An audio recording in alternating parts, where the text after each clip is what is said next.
Saya banyak berteman dengan teman-teman LGBT, saya punya sahabat teman-teman pekerja seks, mereka tidak positif HIV. Ibu rumah tangga yang nggak tahu informasinya tentang HIV sama sekali, secara terpaksa ya harus tertular HIV. Udahlah, ntar anak lu ketularan HIV lu nggak nanti lu disalahin sama anak lu bla bla bla segala macam. Jadi bukan dukungan yang didapat tapi justru ngebuat aku tuh nggak ditakut-takutin. Iya gitu.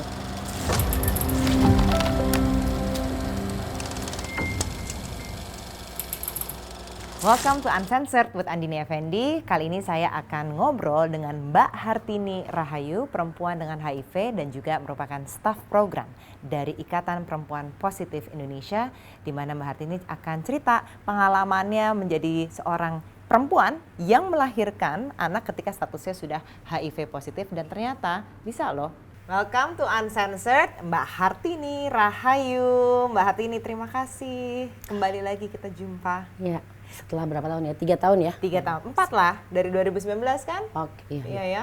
Mbak Hartini ini aku kenal sebagai perempuan dengan HIV. Waktu itu kita sempat bikin liputan karena Mbak Hartini adalah seorang staf program dari Ikatan Perempuan Positif Indonesia. Nah, dari sejak itu memang aku pengen tahu terus tentang kehidupanmu, Mbak, yang katanya udah nambah ceritanya jadi banyak banget. Tapi sebelum kita ceritain soal kegiatanmu dan perjuanganmu, Mbak lahir besar aslinya dari Indramayu. Lahir di Indramayu. Indramayu. Jadi tanggal berapa ulang tahunnya? 18 April 1980. 80. Jadi kita cuma beda 2 tahun umurnya. Iya kan? 42 tahun.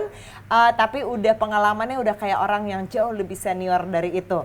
Mbak, jadi ceritain nih Mbak. Mbak waktu itu lahir besar di Indramayu, kemudian pindah-pindah kemana aja sampai akhirnya ke Jakarta? Waktu itu lahir di Indramayu, sempat pindah ke Ciamis, sekolah di sana karena waktu itu papa kebetulan sebagai kerja di Sabandar di Departemen Perhubungan, pindah di Ciamis 2 tahun, pindah lagi ke Jakarta, pindah lagi ke Indramayu lagi, terus akhirnya sekolah selesai di Cirebon, SMA. Sekolah SMA, oke. Kemudian? Menikah di Indramayu tahun 96. Itu umur berapa dari dirimu ya? Masih muda ya dong? 16 tahun. 16 tahun? Pernikahan pertama. Dijodohin atau apa? Enggak, jadi orang dulu itu kan ya kalau misalnya kita pacaran, ya daripada katanya terjadi sesuatu, mending kawinin? dinikahin gitu. Oke. Akhirnya nikah, 97 melahirkan putri pertama. Putri pertama. Kemudian setelah nikah yang pertama ini cerai kan? Bercerai, saya pergi ke Arab Saudi sebagai TKW. Ya. 2001 kembali ke Indonesia dan di Jakarta sampai hari ini. Oke. Kemudian jadi TKW, sempat nikah lagi nggak tuh? Setelah jadi TKW, 2001 menikah. Oh. 2005 menikah kembali. Jadi udah ketiga itu. Ini masih berlanjut ya, kisah pernikahan itu baru yang ketiga tuh, baru ketiga. Iya, Kemudian menikah yang ketiga sudah punya anak? Menikah pertama punya anak. Kan punya anak dari pernikahan pertama, Iya. 2, 3 nggak ada? Kedua menikah punya anak meninggal. Usia 6 bulan karena kebocoran jantung 1,5 mili saat itu. Memang kondisinya sudah mulai kelihatan sakit dari usia 1 bulan. Keluar masuk rumah sakit dan ternyata memang bocor jantung. Dan dokter waktu itu sih sebenarnya sudah memberitahukan, Bu, relakan masih bayi gitu. Karena kalaupun hidup 4 tahun harus cangkok jantung dan hidupnya hanya sampai ke 17 tahun. Dan Tuhan nggak mau menyiksa dia lebih lama, usia 6 bulan. Dia meninggal. Kemudian itu dari suami yang kedua? Iya. Dari suami yang ketiga? Dari suami yang ketiga dapat lagi 1. Nah disitulah saya mulai tahu tentang HIV. Nah itu ceritanya gimana Mbak? Jadi diagnosa HIV di umur berapa dan waktu pernikahan ketiga berarti? Umur berapa tuh waktu itu? Sebenarnya kalau diagnosanya tahu di bahwa saya HIV itu 2008, tapi tahu tentang HIV itu 2007. 2 minggu sebelum putra ketigaku meninggal. Jadi waktu itu putra ketigaku lahir dengan seperti biasa, bayi yang biasa, lahir 3,5 kilo. Aku beri ASI, tapi mixed feeding. Jadi aku campur. Kalau lagi keluar aku kasih susu formula, kalau di rumah aku kasih ASI. Karena waktu itu aku nggak tahu kalau aku udah HIV positif. Jadi waktu hamil memang berat badannya nggak terlalu naik, terus kayak keluar koreng-koreng gitu. Nah dokter bilang tuh hanya hormonnya naiknya jelek katanya. Lagi-lagi kita percaya dokter ya. Ini kondisi di Jakarta nih ya? Kondisi di Jakarta 2007 belum ada seperti sekarang yang setiap ibu hamil di tes HIV. Kalau dulu nggak ada gitu.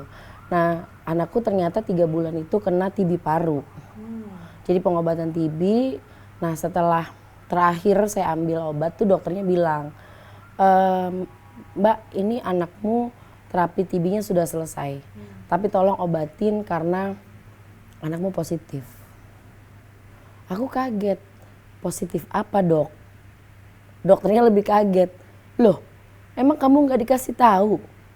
Terus saya diajak ke satu ruangan, ada perawat, ada dokter gitu, ada satu lagi perawat, 2 perawatnya. Yang satu saya baru tahu bahwa itu adalah konselor HIV. Dan ternyata putra ketiga saya itu sudah dicek dari usia 3 bulan. Tanpa sepengetahuan ibunya? Iya, hanya ayahnya. Hanya suami saya yang tanda tangan. Jadi waktu itu sebenarnya yang disuruh tes HIV adalah kita berdua. Cuman suamiku menolak dengan alasan kita tidak melakukan apapun gitu ya.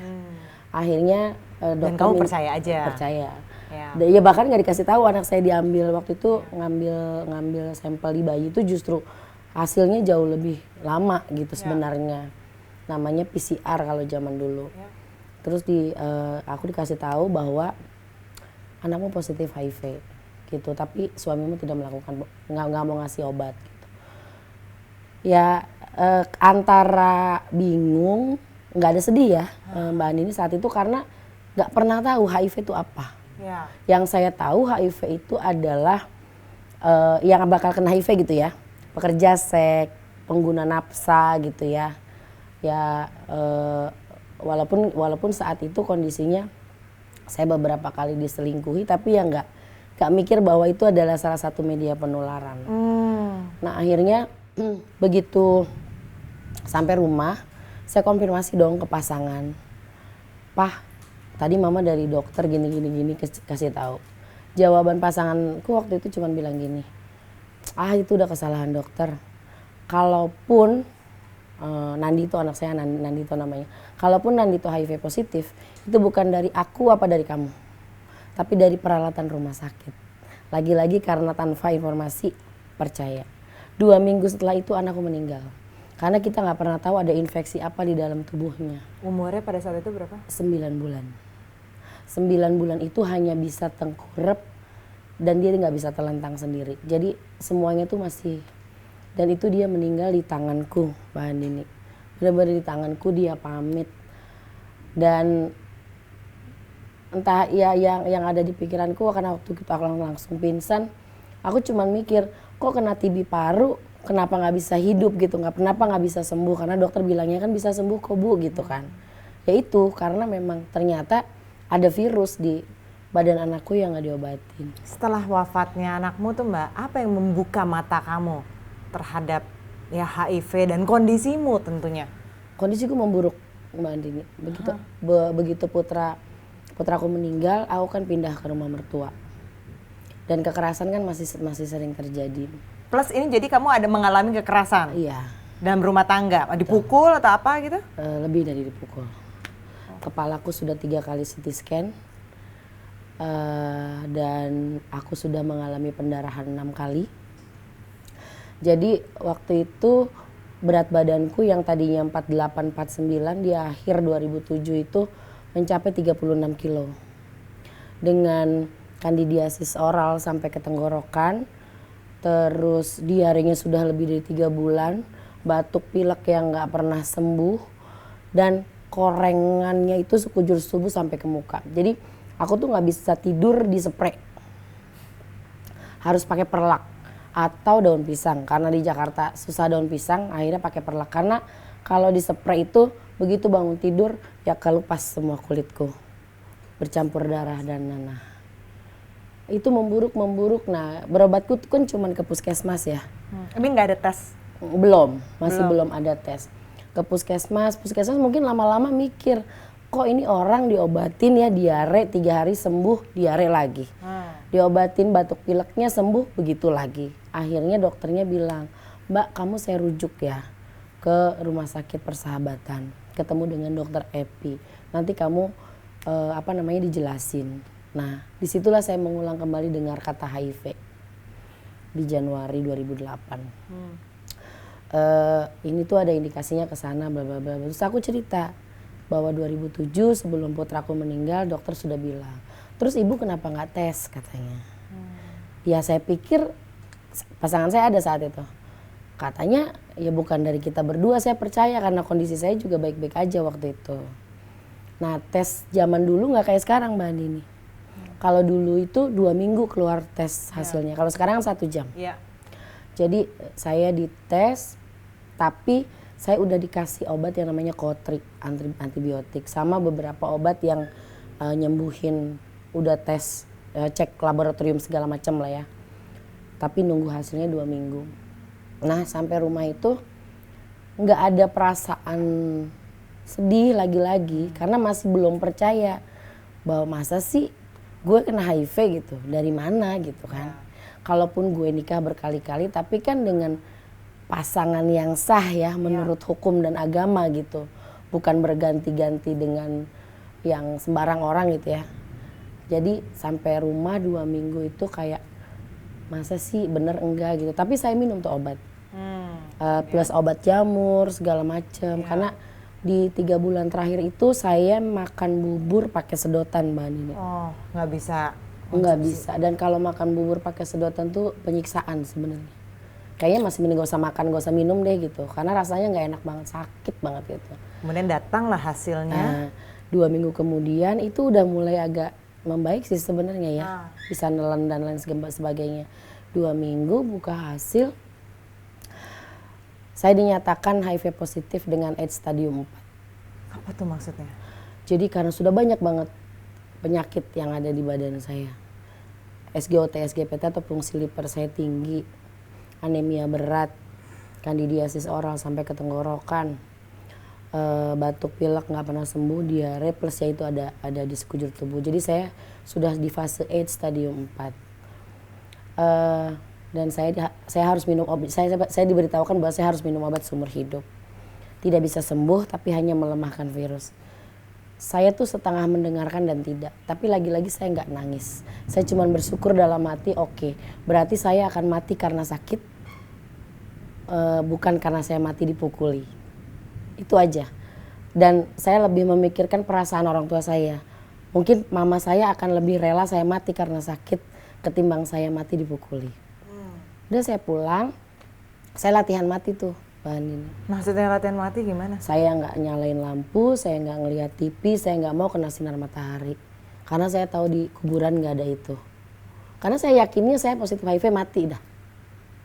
Saya cuma tinggal nunggu kematian. Mbak Hartini nggak konfront suamimu? Dia ada di sebelah, dia tidak mau ikut tes dari yang pertama datang dengan alasan, ya udah kalaupun harus mati, aku duluan yang mati. Dan aku waktu itu udah gak begitu peduli Mbak Andini, terserah, yang penting gimana caranya, ini saya harus gimana gitu, karena sudah buruk banget gitu kondisinya. Nah walaupun latihan mati, obat yang dikasih yang namanya ARV itu yang harus saya minum seumur hidup, saya tetap minum. Jam 8 pagi, jam 8 malam, 2 kali saya minum. Dan ternyata 2 minggu kemudian begitu datang lagi harus ambil obat untuk 1 bulan, kondisi saya jauh lebih baik. Hilang semuanya? Udah nggak kandia, pokoknya yang tadinya makan bubur bisa makan nasi, yang tadinya jalan susah bisa lari. Dan saya timbang itu ternyata saya naik 4 kilo. Dari 36 ke 40. Saya cuma dalam hati, kok nggak mati ya? Kok malah sembuh, korengnya hilang. Jamur hilang, koreng hilang, nggak diare, nggak batuk pilek. Kamu nggak penasaran Mbak, dapat dari mana nih aku? Waktu itu aku nggak kepikiran dapatnya dari mana, cuman mikirnya masih pengen hidup, karena aku masih punya anak. Begitu ya, tetap seperti sebulan sekali ngambil, pokoknya kan aku itu nggak pernah dikasih uang yang lebih sama pasangan, karena takutnya katanya kalau megang duit banyak kabur.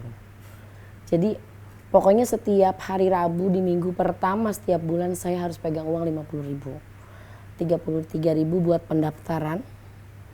Terus sisanya 17.000 itu buat saya makan karena dulu lama Mbak. Datang pagi baru selesai pengambilan obat itu jam 3 sore. Jadi saya dari rumah mertua saya itu ke rumah sakit jalan kaki. Demi 17.000 itu buat saya makan. Kemudian? Terus sudah selama 3 bulan, wah kayaknya harus ada nih orang yang di keluarga saya gitu ya, yang tahu kondisi saya sekarang. Saya nggak tahu punya keberanian dari mana, saya telepon mama saya malam-malam. Mama saya di Lampung kan. Mah, Tini tuh kemarin 3 bulan tuh sakit, kondisinya buruk. Pokoknya daya tahan tubuh Tini tuh nggak kayak orang lain. Cerita nggak kalau udah positif? Nah, mamaku kan di posyandu. Tiba-tiba di mama ngomong, apa itu yang namanya HIV ya Tin? Iya, Tini kena HIV. Mamaku nangis, kenapa harus kamu? Kamu bukan anak yang... Udah, mama gak usah nanya sama Tini, kenapa harus Tini, yang pasti sekarang Tini HIV. Udah, aku tutup. Kalau memang harus mamaku benci aku ya silahkan gitu pikirku. Ternyata jam 11:30 malam, anakku yang waktu itu usianya 9 atau 10 tahun, telepon, Umi, iya yakin, namanya Widya ya. Iya yakin sampai iya nanti lulus sekolah, menikah dan punya anak, Umi masih ada buat iya. Habis itu ditutup. Aku mikir, tahu apa anak 9-10 tahun tentang HIV, penyakit yang gak pernah dimauin semua orang.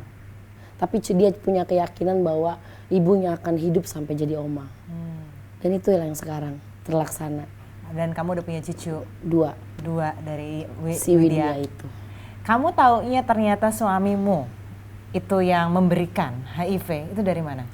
Jadi begitu berpisah, Tuhan ternyata kasih jalan mudah untuk aku pergi meninggalkan dia gitu ya. Begitu aku pisah, teman-temannya bilang bahwa dia itu melakukan hubungan seksual tidak hanya pada perempuan. Terus aku konfirmasi ke dokter, kenapa dengan usia pernikahan yang hanya 3 tahun, kok aku cepat tertular gitu. Karena itu tadi ada kekerasan seksual yang dilakukan, jadi lebih mudah kena di aku. Lebih cepat kena di perempuan. Dan tentunya nggak ada proteksi. Nggak ada. Ya. Dan sebenarnya waktu itu mencari tahu itu tuh bukan untuk apa-apa sih Mbak Nini, cuman agak kebingungan aja. Suamiku yang pertama masih ada gitu ya, masih sehat, menikah dengan saudaraku. Suamiku yang kedua meninggal karena kecelakaan kan. Jadi aku dapetin dari mana gitu aja. Tapi nggak ada kayak kepikiran menyalahkan siapapun. Bahkan waktu itu mikirnya ya nggak nyalahin dia lah. Walaupun kekerasan itu bertubi-tubi ya, hanya mungkin sampai detik ini satu-satunya orang yang tidak pernah mau aku temuin adalah dia.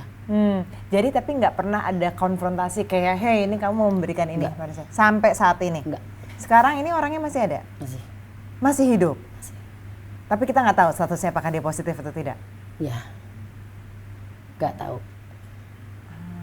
Jadi stigma kalau yang kena HIV pasti LGBT, pekerja seks. Saya banyak berteman dengan teman-teman LGBT, saya punya sahabat teman-teman pekerja seks, mereka tidak positif HIV. Banyak bahkan yang nggak positif HIV, justru yang sepertiku ya, Mbak, ibu rumah tangga yang nggak tahu informasinya tentang HIV sama sekali, secara terpaksa ya, dipaksa dan terpaksa harus tertular HIV. Mungkin masyarakat akan berpikir, iya karena suaminya jajan pekerja seks atau apa. Saya rasa pasangan saya bukan jajan pekerja seks. Jadi juga bukan karena ya yang katanya orang atau menganggapnya itu populasi kunci yang gampang atau tertular HIV gitu ya. Terus pasangan saya juga bukan pengguna napsa. Saya juga punya beberapa teman-teman pengguna napsa yang tidak positif HIV. Gitu. Justru lebih banyaknya seperti saya kalau sekarang ya. Jadi ibu rumah tangga yang terkenanya di justru yang kamu bilang apa Mbak? Di ranjang pribadi dengan hubungan yang sah menurut hukum dan agama. Itu mematahkan semua stigma kalau yang HIV adalah orang-orang dari golongan tertentu. Iya ya dulu aja sebenarnya sih dulu dalam hati waktu pertama-tama itu kayak ih kenapa ya gue kena HIV? Kenapa gue nggak bandel aja dari dulu, gitu kan? Nggak mesti ngikutin ya zaman dulu udah banyak narkoba gitu ya. Mungkin dulu dan zaman dulu kenal ayam kampus tuh yang pada pakai mewah-mewah gitu. Mikirnya kenapa gue nggak bandel aja dari dulu? Kalau harusnya gue kena HIV juga gitu. Dulu ya namanya dulu kan belum paham informasi. Kalau sekarang memaknainya ya mungkin Tuhan pengen aku lebih menjaga kesehatanku aja sih sebenarnya. Karena menurutku nggak ada bedanya ya. HIV dan tidak HIV tuh nggak ada bedanya menurutku. Ini karena aku ngomong aja aku HIV gitu ya. Ada bedanya nggak sama Mbak Nini? Nggak ada kan? Nggak gitu. ada. Jadi menurutku ya nggak ada bedanya. Saya bisa menikah, bisa punya anak. Itu satu lagi stigma yang juga dipatahkan oleh kehidupanmu Mbak Hartini. Kamu punya anak 2 setelah kamu udah didiagnosa positif. Dan anak-anakmu negatif. Oke, ini menuju ke suami keempat gitu. Suami ini anak yang kedua berarti ya, yang masih ada nih yang hidup, yang kedua dan ketiga dan musuh. Nah, yang kedua dari suami keempat bukan? Dari suami keempat nggak punya anak. Oh, suami keempat nggak punya anak. Tapi sama-sama positif waktu sama-sama positif. Baik. Karena mikirnya gini Mbak Nini, nikah sama yang sama-sama positif dipikirnya enak gitu ya. Gampang, dia juga HIV, saya HIV gitu kan. Jadi nggak usah. Ternyata enggak Mbak, kita nggak punya bahu buat bersandar. Di saat aku bilang, aku kayaknya sakit nih, pada capek nih badannya. Tadi dia jawab, sama gue juga. Jadi ya cuman sebatas kita tidak usah sibuk-sibuk menerangkan tentang HIV ya. Tapi ya itu nggak punya bahu. Dan yang paling penting adalah dia menyalahi komitmen. Komitmennya kita kan menikah mau punya anak. Tapi akhirnya begitu menikah dia menolak untuk punya anak. Karena takut tertular gitu. Padahal waktu itu aku udah mulai masuk masuk ke bekerja di isu HIV. Dia juga, bahkan aku tahu tentang LSM HIV dari dia gitu. Tapi justru pas eksekusinya dia takut. Oh, takut punya anak. Nah, kemudian akhirnya Pisah dengan baik-baik. Nah, mulailah karena memang aku bekerja di puskesmas waktu itu, di puskesmas di Jakarta. Dan juga aku melihat seseorang yang ada di salah satu tabloid, dia bilang bahwa saya positif, anak saya tidak. Walaupun dengan latar belakang yang berbeda, beliau seorang mantan pecandu, aku ibu rumah tangga. Tapi menurutku gila keren banget. Emang iya ya, emang boleh ya, emang bisa ya gitu. Jadi aku carilah IP itu. Karena jadi ketemu IP-nya karena ini. Jadi beliau adalah koordinator nasional IP waktu itu. Aku cari IP ada di mana? Baby. Iya, Baby Rivola betul. Mbak Baby Rivola IP dari Ikatan Perempuan Positif Indonesia. Iya. Ketemulah sama si IP, jadilah anggotanya 2011.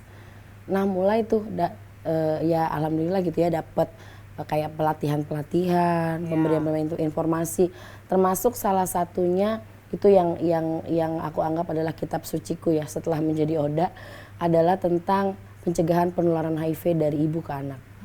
Kalau di program bahasa Inggrisnya PMTCT, Prevention Mother to Child Transmission. Dan akhirnya kamu punya anak dari suami yang kelima. Nih, pemirsa.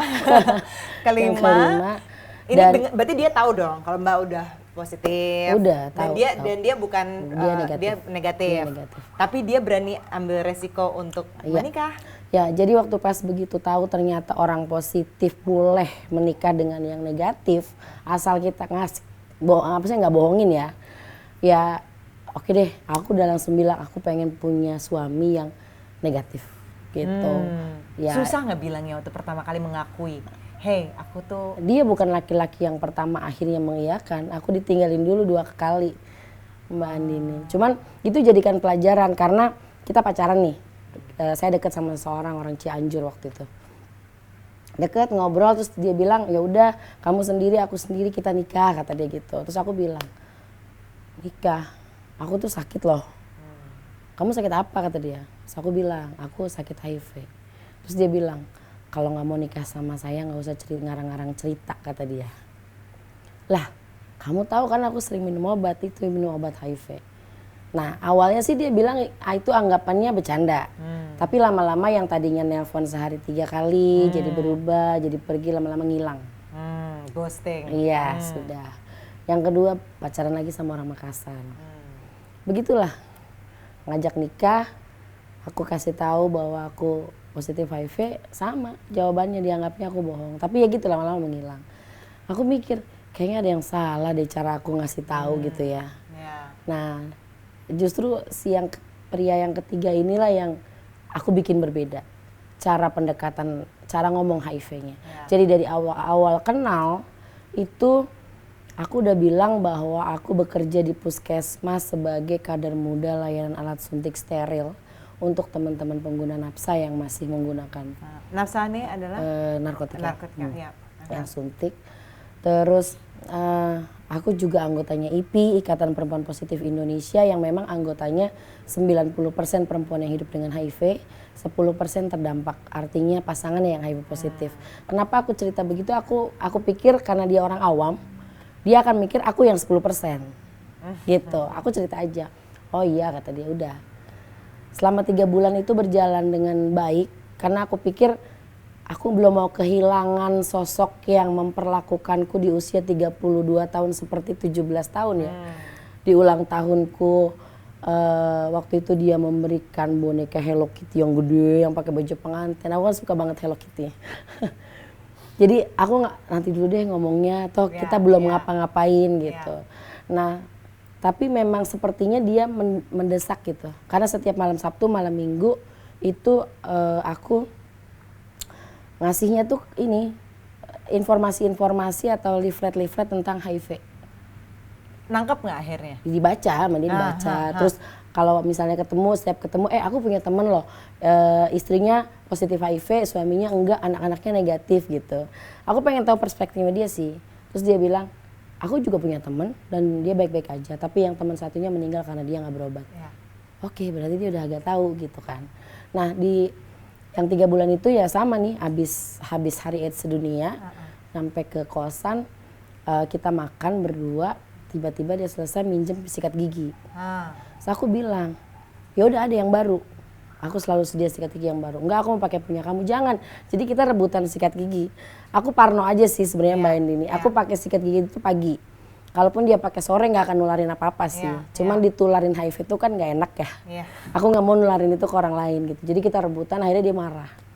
Udah, aku nggak usah sikat gigi. Ya lagian kamu jorok banget sih, gue bilang, itu kan sikat gigi bekas aku. Kan ada yang baru, aku bilang. Tapi dia kekeh mau pakai itu. Udahlah, dia ngerokok depan pintu. Terus aku bilang, waktu itu kan namanya masih pacaran ya, manggilnya Pipi Mimi. Pi, kan aku pernah bilang bahwa ada yang belum aku ceritain. Ya kan aku jawab, mungkin kamu butuh waktu yang tepat gitu kan. Aku gak berani ngeliat muka dia tuh. Terus aku bilang, kalau aku HIV positif gimana? Dia matiin rokoknya, dia samperin aku sambil, emang kamu HIV positif kan? Kan IPI itu 90% perempuan yang hidup dengan HIV. 10% itu yang pasangannya positif. Kan kamu lagi gak punya pasangan. Aku nangis. Terus sekarang kenapa kamu nangis? Kan kamu yang bilang orang HIV sama yang negatif bisa menikah, anaknya gak apa-apa. Terus kenapa kamu nangis, kata dia. Udah, ganti topik aja. Dia sambil beresin bekas makan aku. Tapi tetap rasanya, masa sih dia nerima gitu. Nah ternyata kebukti dia pulang, HP-nya nggak aktif. Sampai besok siang, dalam hati ya udahlah. Hilang nih, udah. 1:30 tiba-tiba masuk BBM, dia bilang, Mi maaf, bateraiku lowbat, lupa ngecas. Nanti siang aku jemput ya. Love you. Nah, nikah sama, kita panggilnya Abi ya? Iya. Abi akhirnya punya anak? Ya, jadi pas kita udah memutus untuk menikah, aku tuh pengen merubah pola selama ini tidak pernah merencanakan kehamilan. Karena aku sudah HIV positif, aku pengen gitu. Sebelum menikah, pasanganku tuh tahu betul apa yang harus disiapkan sebagai suami. Gitu ya, karena sebenarnya kan perencanaan kehamilan tidak hanya pada perempuan yang hidup dengan HIV kan, harus pada semua perempuan yang mau menikah tuh seharusnya sudah merencanakan tentang itu gitu. Nah, cuman PR-nya waktu itu adalah mencari dokter yang yang inilah sama kita perempuan. Dokter kandungan? Iya. Yang ibaratnya kasih izin aja kita hamil gitu. Karena saat itu 2012 itu masih yang begitu aku bilang ke salah satu bidan, aku bilang, Bu, aku mau nikah nih, pasanganku negatif dan aku mau punya anak. Aduh, Tini lu ngapain sih pakai nikah lagi gitu. Pasangan lu negatif lagi, ntar lu nularin. Kan ada caranya supaya nggak nularin. Kan ada PPIA, Bu. Terus ngapain lu punya anak? Udah lu nggak takut udah kehilangan anak 2 kali, kata dia. Udahlah, ntar anak lu ketularan HIV, lu nggak nanti lu disalahin sama anak lu, bla bla bla segala macam. Jadi bukan dukungan yang didapat, tapi justru ngebuat aku tuh nggak ditakut-takutin. Iya gitu. Iya. Akhirnya ya Tuhan baik ya. Aku ketemu sama dokter yang luar biasa di satu pelatihan. Aku sebagai narasumber dari komunitas, beliau dari dokter gitu. Dan beliau bilang, iya orang HIV itu boleh menikah dengan yang negatif. Wah harus kutunggu ini dokter nih, aku harus kenal gitu. Kita berkenalan, Dok, aku mau nikah nih Dok, pasanganku negatif. Wah keren. Terus kapan ya Dok kita bisa ngobrol? Udah datang. Ntar gue kasih tahu ya, gue di mana gitu. Dokternya enak banget. Oke. Luar biasa enak banget. Kita ketemunya di kantin bahkan. Setelahnya dia, Dok, gue mau nikah nih. Ya. Ini pasangan gue negatif. Ya udah, CD4 lu berapa, kata dia. CD4-nya apa? CD4 itu jumlah kekebalan tubuh. Oke. Kalau di orang itu yang dicek selalu ya kamu ya kalau itu? Biasanya sih kalau sekarang nggak pernah lagi cek CD4, tapi cek viral load. Cek viral load itu menghitung jumlah virus. Ya. Nah viral load itu setiap tahun aku cek itu selalu undetect atau sudah tidak terdeteksi oleh Karena anak. kamu minum obat itu terus Iya, kan? betul. Bukan berarti tidak HIV ya, HIV tetap. Ya. Tapi virusnya sudah tidak menularkan ke siapapun gitu. Baik. Jadi waktu itu 575 CD4-ku dan viralku undetect. Ya udah, kapan lo merit? Tanggal 9 September, Dok. Oke, kita ngitung masa subur ya 3 bulan ke depan. Udah ngitung, pas banget tuh. Masa suburnya pas hari pernikahan. 9 sampai ke 14 kalau nggak salah. Ya. Terus oke, udah lepas kondom masa subur, berarti nggak apa-apa tuh pas lu nikah lu lepas deh tuh kondom gitu kan. Aku masih takut. Bilang, Dok, ada nggak yang gue bisa punya anak tapi tanpa melepas kondom? Ada. Apa, Dok? Bolongin. Aku ketawa. Bolongin kondom bukannya sperma yang muncrat, Dok, yang jadi. Mitos lu, katanya gitu. Lu bolongin aja, kalau sperma laki lu bagus jadi. Antara percaya tidak percaya tapi dilakuin. Jadi nggak lepas kondom. Sama sekali. Tapi jangan tiap hari lu ya. Udah tanggal 9, tanggal 10 lu rehat, tanggal 11 gitu. Tanggal 12 lu rehat, tanggal 13. Habis itu nggak usah berhubungan seks dulu katanya. Sampai ngelewatin masa kapan lu menstruasi. Karena kita berdua memang sepakat pengen banget punya anak gitu ya. Iya, akhirnya begitu 6 minggu, udah lewat nih, suamiku kan ngitung terus, si Abi itu ngitung terus, oh udah lewat nih, udah cek beli tes pack, nanti minggu depan aku takut gitu, cuman halu gitu kan. Akhirnya udah di 6 minggu aku cek hamil, aku datang lagi sama dokter itu, bilang, Dok, udah hamil nih, pas cek, oh iya udah 6 minggu nih. Puasanya lanjutin dulu mau nggak katanya, 2 minggu, puasa seks maksudnya, jangan dulu diapa-apain. Lu pengen punya anak kan katanya. Gampang 2 minggu mah Dok, kata si Abi. Akhirnya udah jadi 2 bulan baru dokternya nanya, kamu mau melahirkan normal atau mau sesar? Nah ini yang seperti gue udah ngomongin, Dok, gue bilang gue pengen punya anak tapi gue tetap mau melahirkan normal, gue nggak mau sesar, gue takut sesar, Dok. Gue kayak masuk ruangan. Ada impaknya nggak kalau dengan punya HIV? Kalau sesar atau normal ada ininya nggak sih implikasinya? Sebenarnya apapun pilihan persalinannya punya risiko masing-masing. Terhadap orang yang dengan HIV? Iya. Ataupun tidak. General? Iya, in general. Ya. Cuman yang pastinya adalah yang harus dipastikan tidak ada indikasi medis yang melarang perempuan itu melahirkan secara normal. Bukan karena HIV-nya. Ya, okay. Yang penting HIV-nya sudah tahu kan aku viral load-nya undetect, CD4-nya di atas 500. Akhirnya gitu. kamu? Normal? Aku melahirkan normal saat itu. Alhamdulillah. Melahirkan normal karena aku tidak punya indikasi medis. Walaupun ya akhirnya ada banyak penolakan ya. Oh, wow. Jadi akhirnya nggak ada implikasi apapun selama menyusui itu? Nggak ada. Dan sekarang anakmu udah berapa? Yang ini? 8 yang keempat? tahun. Udah 8 tahun. 36 kilo. Wow. Dan masih terus dicek? berkala? Oh enggak, Udah sudah. enggak? Setelah yang 18 bulan itu sudah tidak cek lagi. Oh gitu, baik. Sudah, itu sudah memastikan. Itu sebabnya aku lebih deg-degan karena kalau di bawah 18 bulan itu kalaupun entah itu dia positif ataupun negatif masih dipertanyakan karena kan masih membawa antibodi si ibu. Oh baik. Tapi kalau sudah di 18 bulan, di atas 18 bulan, dia sudah pakai antibodinya sendiri. Jadi udah cukup sekali itu aja Cukup. untuk memastikan kondisinya dia. Yes. Tapi kemudian suamimu, si Abi akhirnya meninggal setelah 5 tahun perkawinan. Padahal udah yang suami yang the best lah gitu dari Luar semua. biasa. Si Abi meninggal nggak ada hubungannya dengan HIV? Nggak ada. Dia sampai waktu itu dia meninggal bulan April 1 hari setelah ulang tahunku. Terakhir dia cek itu bulan Desember. Itu Desember 2017 itu dia negatif. Jadi waktu itu suami pun juga harus tes berkala? Ya kalau suami tes berkala. Karena kan kita melakukan hubungan seksualnya intens. Jadi per 6 bulan. Baik. Kemudian setelah meninggal kamu bertemu lagi dengan suamimu yang sekarang yang jauh lebih muda umurnya. Begitu terulang lagi nggak yang kayak aduh ini mesti ya jujur lagi dengan kondisi jadi, kita. Sebenarnya ketemu sama pasanganku yang sekarang tuh ya nggak lucu sih ya. Sama sih almarhum juga punya ini sendiri. Kita ketemunya di Facebook.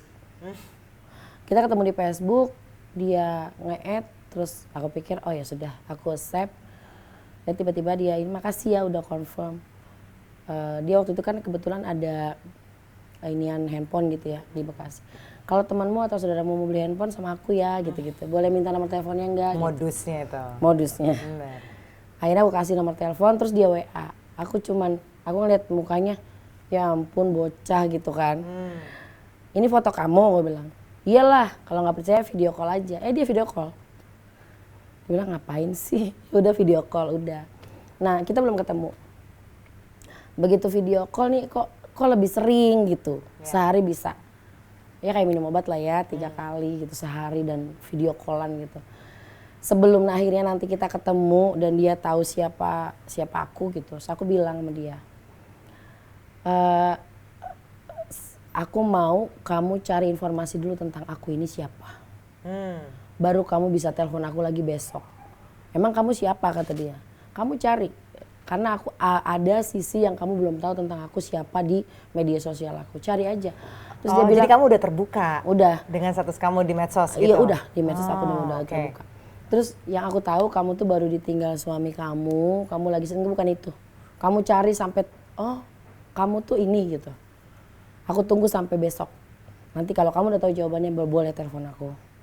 Terus dia nelpon jam 3 sore, dia nanya, kamu HIV kata dia. Serius? Beneran kata dia gitu.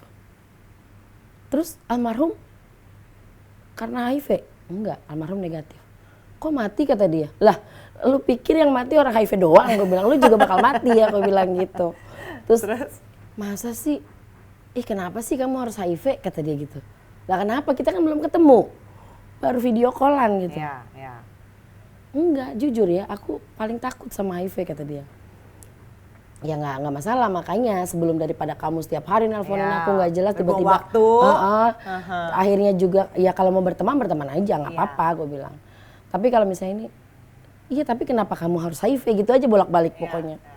Ya pokoknya aku HIV. Duh kenapa kamu kena HIV ya kata dia. Iya memang kamu kenapa? Aku udah sayang banget sama kamu gitu. Nah terus padahal belum ketemu. Tapi akhirnya dia menerima dan mengambil resiko sampai menikah. Akhirnya ketemu dan di pertemuan tuh sampai detik pertemuan pertama tuh Mbak Nini aku nggak percaya bahwa tuh orang laki-laki bener-bener ya kita memang mau sampai ke jenjang menikah ya. Begitu ketemu ya ampun udah kayak bukan lagi anak ya udah kayak cucu gue nih jalan gitu kan.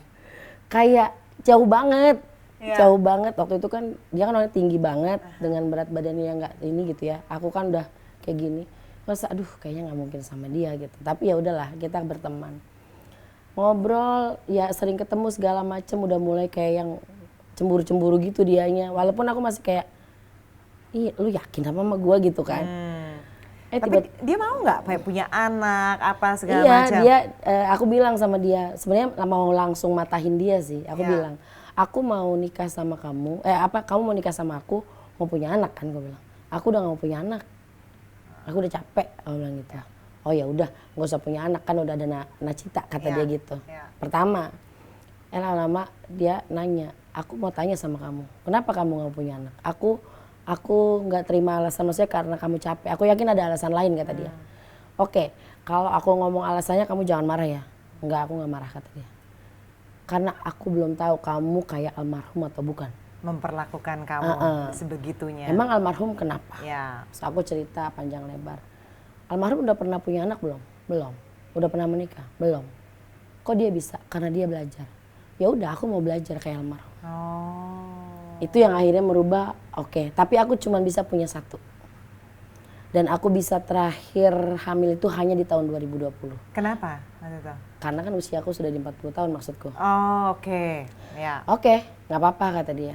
Jadi kalau 2021 aku nggak hamil, artinya aku nggak akan hamil. Akhirnya dan kamu hamil.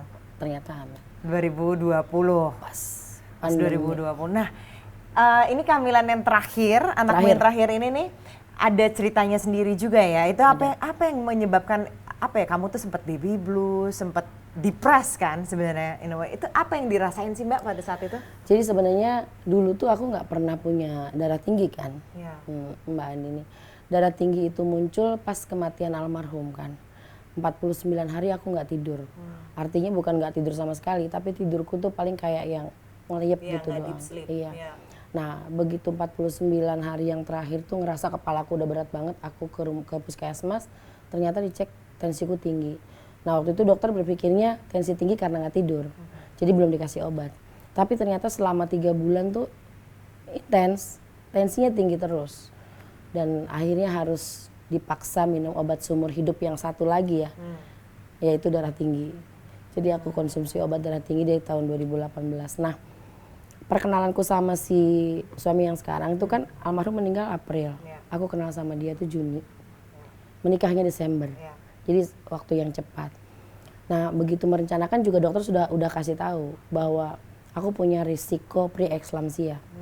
Gitu. Tapi selagi aku masih konsumsi dan nggak yang stres banget gitu, karena kan sebenarnya kalau darah tinggi kan difaktor sama stres kan. Dan akhirnya aku hamil, itu juga sempat di kehamilan itu sehari bisa 3 kali aku ke puskesmas cuma buat tensi.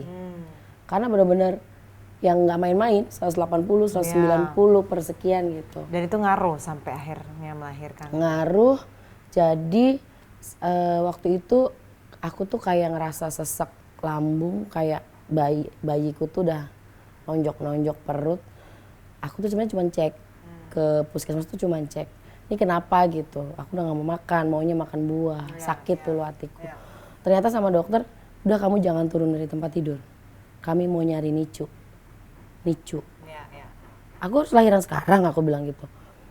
Iya Mbak, udah tenang ya, kita mau nyelamatin dua-duanya katanya. Karena dokternya udah paham kondisiku kan. Oh jadi prematur dong? Iya, baru 30 minggu. Lahirnya 1 kilo 3 on. Waktu itu begitu ini aku kan ini banget sama dokter yang tadi aku cerita dokter Ekar ini itu. Dok, bisa telepon nggak dok? Aku lagi di sini. Ya udah telepon aja nggak apa-apa. Mereka ngobrol sama dokternya. Terus dokter Ekar ini ngomong sama aku, udah Rumah Sakit Cipto rumah sakit terbaik untuk anak prematur. Kamu lahir di sana. Titip salam ya buat seniorku gitu. Tapi waktu itu walaupun memang aku sudah dikasih tahu nggak bisa melahirkan normal karena darah tinggi, aku memutuskan untuk tetap ASI. Pengen ASI gitu tetap. Dan itu udah nggak ada kekhawatiran soal anakku bakal positif atau enggak, itu udah nggak ada kekhawatiran lagi di situ. Bahkan dokter tuh bilang sama suamiku tuh, nih Mi, lu dapat anak ya dari Tini. Yang gua khawatirin bukan HIV-nya. Hartini darah tinggi, lu dapat anak tapi Tininya mati.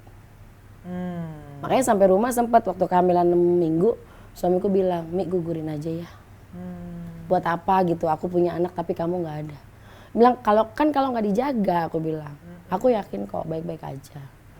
Makanya begitu pas pas kelahiran dan itu tuh dia kayak yang ya apalagi kita ngeliat kondisi anak gitu. Aku kan biasa punya anak gede semua gitu.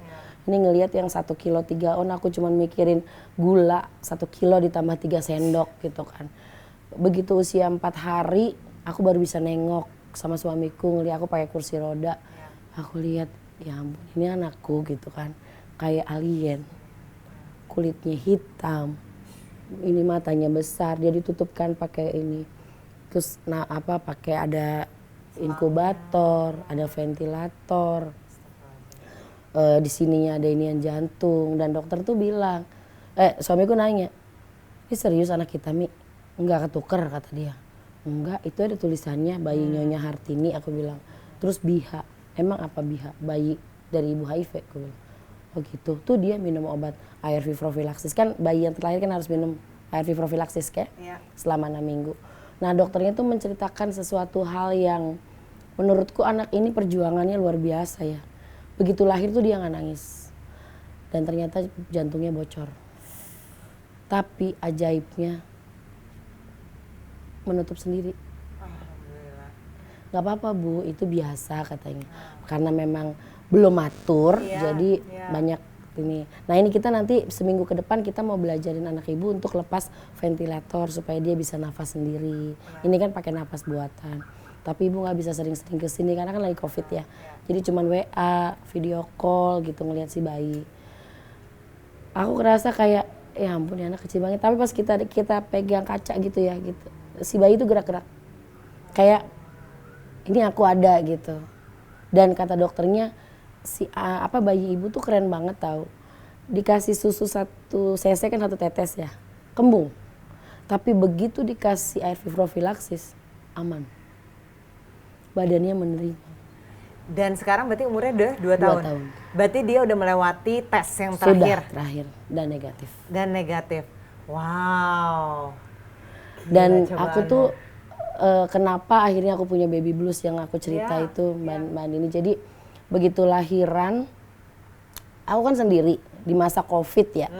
Di masa COVID yang orang juga nggak bisa nengokin, kita nggak bisa kemana-mana, sepinya Jakarta Tangerang yang memang banyak pendatang kan, sepi gitu. Nah aku hanya berdua sama si kakak. Itu kayak kepikiran mau aku harus mati. Mikirin caranya mati yang nggak sakit. Dan kakak itu harus ikut mati gitu. Kalau lagi ada datang kayak gitu tuh aku cuma bisa ngusap-ngusap rambut kakak sambil bilang kamu harus ikut pergi sama Umi. Karena kamu udah gak punya abi. Kamu gak bisa tinggal sama siapa-siapa. Nanti mungkin Umi kasih kamu racun dulu. Habis itu Umi potong nadi biar kamu gak nangis yang gitu-gitu. Sampai berhari-hari. Tapi di kondisi kalau kita cuma berdua.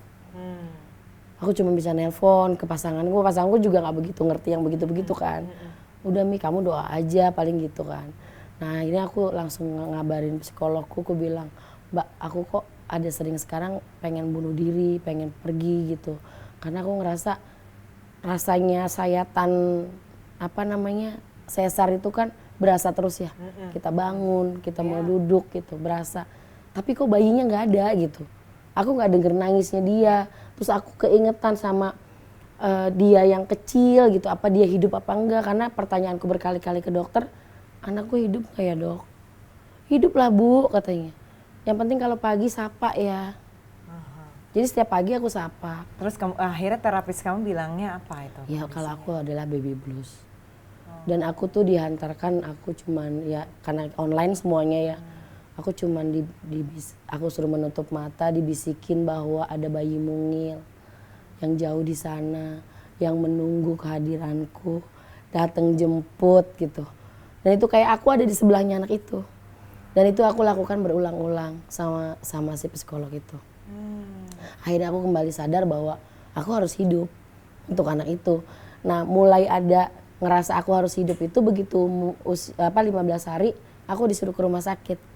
Ngelihat kondisi si anak dan itu sudah 180 derajat berubah.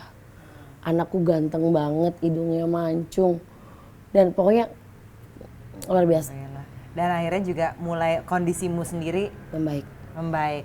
Ini penting kalau dibahas karena nggak banyak ibu yang sharing soal ini dan nggak banyak yang paham. Betul, dan biasanya justru yang menjatuhkan itu yang bukan jadi teman tuh perempuan lain gitu. Ada beberapa kasus yang memang dia cerita, aduh aku capek nih baru lahiran, suamiku nggak ngebantuin, bla bla bla segala macem. Nah si teman yang diajak curhat jawabnya, lu baru punya anak 2, gue anak 4 juga nggak apa-apa, biasa aja gitu. Nah akhirnya si perempuan itu akan ngalamin sepertiku sebenarnya. Hanya kebetulan aku berceritanya dengan orang yang tepat, psikolog gitu ya, punya jalan keluar. Gimana kalau ya mungkin itu akhirnya banyak kejadian yang kok ibu tega sih ngebunuh anak segala macam. Nah itulah yang masyarakat harusnya paham. Dia itu butuh support system. Yang terutama adalah teman atau siapapun gitu. Makanya aku akan selalu hadir sama teman-teman yang gue pengen mati aja deh. Itu hampir 3 jam sekali aku telepon. Lagi ngapain? Lagi apa? Ini ngebahasnya nggak penting. Tapi aku memastikan dia baik-baik aja. Karena kalau orang udah ada punya kepikiran bunuh diri itu pasti terjadi. Kalau tidak ada support system. Support system ini juga yang sebenarnya kamu butuh sejak kamu udah didiagnosa HIV positif kan? Betul. Jadi memang pentingnya ada infrastruktur sistem yang mendukung itu tuh penting banget di hidup kamu seperti ini gitu. Makanya kamu juga aktif kan Mbak melalui pekerjaan kamu untuk ngasih penyuluhan-penyuluhan ke teman-teman yang lain. Mungkin di-share juga deh ke kita. Sebenarnya tuh kalau misalnya kayak kamu pernah tuh tes dari ibu-ibu hamil atau ibu rumah tangga di tes HIV, ternyata yang berapa banyak gitu dari jumlahnya berapa, ternyata berapa yang akhirnya HIV positif yang kamu cerita terkini itu? Kayak kalau sekarang tuh kan intervensi pada perempuan hanya pada tes HIV di ibu hamil ya. Ya sebenarnya itu juga menjadi pintu masuk karena kita kan mau menekan tidak ada penularan infeksi baru pada bayi misalnya. Tapi ya itu terburuknya bukan terburuk sih. Jadi kita belum punya mekanisme atau pemerintah belum punya mekanisme bagaimana begitu si ibu hamil itu tahu HIV positif supaya dia melakukan pengobatan. Jadi yang mereka tahu hanya dites. Habis itu dikasih tahu bahwa dia HIV positif, nggak dipikirin gimana caranya dia menjelaskan ke pasangannya di rumah. Bagaimana dia memikirkan apa yang terjadi sama bayi saya gitu. Waktu itu aku tahu status HIV dalam keadaan tidak hamil aja gitu ya. Rasanya tuh dunia runtuh gitu. Bagaimana dia gitu. Belum mikirin nanti pasangannya mencaci maki atau segala macam karena aku kan konselor juga, konselor HIV. Berapa orang yang udah aku dampingin tuh penerimaan status HIV pada perempuan itu jauh lebih sulit karena memang dia harus memberitahukan laki-laki ketimbang laki-laki nih. Kalau laki-laki yang tahu duluan HIV positif, dia jauh lebih mudah untuk menjelaskan ke perempuan. Perempuan akan manut kok ikut tes. Tapi kalau perempuan ngajak ke laki-laki itu agak sulit. Makanya angkanya timpang. Dari 4.500 sekian yang hasilnya HIV positif dari 1.900.000-an ya yang dites HIV. Akhirnya 4.500 sekian yang HIV positif. Hanya 1.200-an yang akses obat. 1.200 orang aja? Iya. Perempuan? Iya, yang hamil itu. Kita nggak pernah tahu hasil anaknya seperti apa. Yang ditahu adalah mungkin balik lagi ke layanan kesehatan dengan anaknya sudah tertular. Karena tidak ada mekanisme. Nah, IP itu kan mendampingi teman-teman yang HIV positif yang memang mau merencanakan kehamilan atau hamil. Tapi sebenarnya fokusnya bukan di pendampingan. Hanya karena apa yang sudah pernah terjadi sama kita gitu ya, kita berbagi informasi. Nah, seharusnya adalah begitu si ibu dites tahu hasil, ada mekanisme pendampingan yang intens. Memastikan si ibu itu balik lagi ke layanan untuk akses ARV. Memastikan anaknya juga. Anaknya mendapatkan tes, anaknya mendapatkan ARV profilaksis. Padahal tersedia kan? Tersedia. Tapi kan gini ya Mbak Andini, dia hamil trimester pertama, anak pertama misalnya. Entah itu anak kedua, ketiga, tapi ini anak pertama datang, happy dong. Gue punya anak nih, dites HIV positif. Bahagia gak sih? Enggak. Kalau bisa keluarin aja dia anak gue, udah. Gue gak usah punya anak, itu terjadi banyak. Ya. Jadi bimbingan, itu tadi support system. Iya. Itu sebenarnya penting ada, iya, harus ada. Jadi paling tidak tuh ada kolaborasi yang baik antara layanan dengan teman-teman komunitas. Ayo dong bantu ini, gimana nih ada yang hamil nih, dia HIV positif. Karena aku ngedampingin teman-teman yang dia tahu HIV positif pada saat kehamilan, satu kata yang dia butuh, bahwa aku sama kayak kamu, udah itu aja. Aku kalau ketemu sama perempuan hamil, dia HIV positif dalam keadaan nangis-nangis, nggak ngomong apa-apa Mbak Andini. Aku biarin dia dulu nangis, habis itu aku bilang, Mbak, aku juga HIV positif, sama kayak kamu. Dia langsung, beneran Mbak? Serius? Wow. Berarti saya juga bisa kayak Mbak dong? Bisa, aku bilang. Beneran Mbak, itu berkali-kali. Udah, mulailah kita entah WA gitu ya. Kamu udah ke puskesmas belum ambil obat? Karena kamu ngerasa itulah dukungan yang kamu pengen dapat pada saat itu. Betul. Aku tuh narsis banget kirim foto-foto aku sama keluarga aku. Ini anakku, ini cucuku, ini. Oh ya Mbak, ya. Jadi dia pergi ke layanan. Tapi kan harus beberapa orang yang seperti itu ya, karena banyak gitu. Dan yang kayak kamu juga nggak banyak ya, sayangnya. Jadi itu sih sebenarnya, mau dia hamil tidak hamil, mau dia laki-laki atau perempuan, di saat dia tahu status HIV yang dia butuhkan cuma satu kata, bahwa dia tidak sendiri, banyak orang yang seperti dia gitu. Karena aku waktu pertama kali, kenapa gue dikutuk ya gitu. Tapi begitu ada orang yang, oh ternyata kalau masuk ke ruangan sana tuh sama kayak aku, walaupun dia nggak ngomong, oke, gue sama kok sama dia. Mbak Tini, kamu dari apa yang kamu udah laluin, semua pengalaman kamu sebagai perempuan dengan HIV, terus dengan apa yang kamu kerjakan sekarang, sebenarnya apa yang kamu pengen rubah kalau kamu bisa rubah di dunia kecil kamu ini? Sebenarnya semenjak jadi HIV, visi hidupku tuh berubah. Aku pengen jangan ada lagi perempuan kayak aku, yang tanpa informasi, yang buta informasi tentang HIV, tapi harus jadi HIV. Harapanku semua perempuan-perempuan yang belum HIV tidak tertular HIV. Jadi informasinya tuh harus benar-benar dikasih tahu, informasi yang komprehensif ya, bukan yang hoax-hoax yang ditongolin gitu. Kalau sekarang mungkin kalau searching HIV/AIDS udah bagus ya, isinya paling pita merah gitu. Kalau dulu kan searching HIV/AIDS yang keluar tengkorak hidup, orang sakit. Makanya di saat saya bilang bahwa saya HIV positif, pernyataan pertama adalah, kok gendut? Padahal Mbak Andini kurus kan? Ya jadi, ya sekali-sekali kok cantik gitu kan, nggak apa-apa ya. Tapi pernyataannya pasti adalah kok gendut. Karena di masyarakat masih berpikir orang HIV itu kurus kering, penyakitan, nggak bisa ngapa-ngapain, nyusahin orang. Jadi informasi, cari tahu, dan akses informasi itu yang harus digunain banget. Yang pasti mudah-mudahan dengan obrolan kita ini makin ngebuka mata. Amin. Banyak orang yang positif ataupun yang negatif. Betul. Ya kan? Yang positif tetap melakukan pengobatan agar tetap viral loadnya undetect, bisa berumah tangga, bisa punya anak, bisa hidup layak seperti orang lain. Contohnya yang tidak positif, hindarilah. Ya. Yang akan menjadi, ya kalaupun saling setia, ya saling setia sama pasangan, bukan satu doang gitu ya.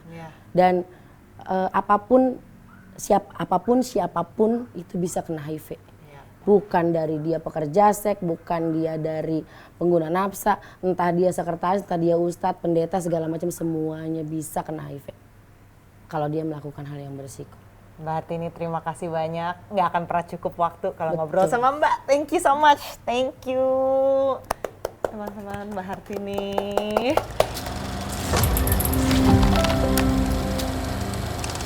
I'm sure that the Taliban will not come directly to me, but they will try to somehow disturb the people know you and you have plans for the future.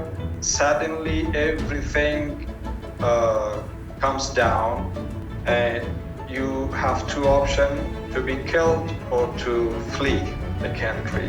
Anywhere can be safe land for us, anywhere that we could have our basic human rights, anywhere that our children can go to school and we can have a job.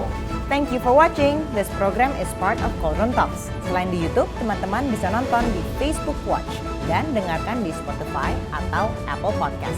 Cari Cauldron Talks. If you enjoy it, please share with us.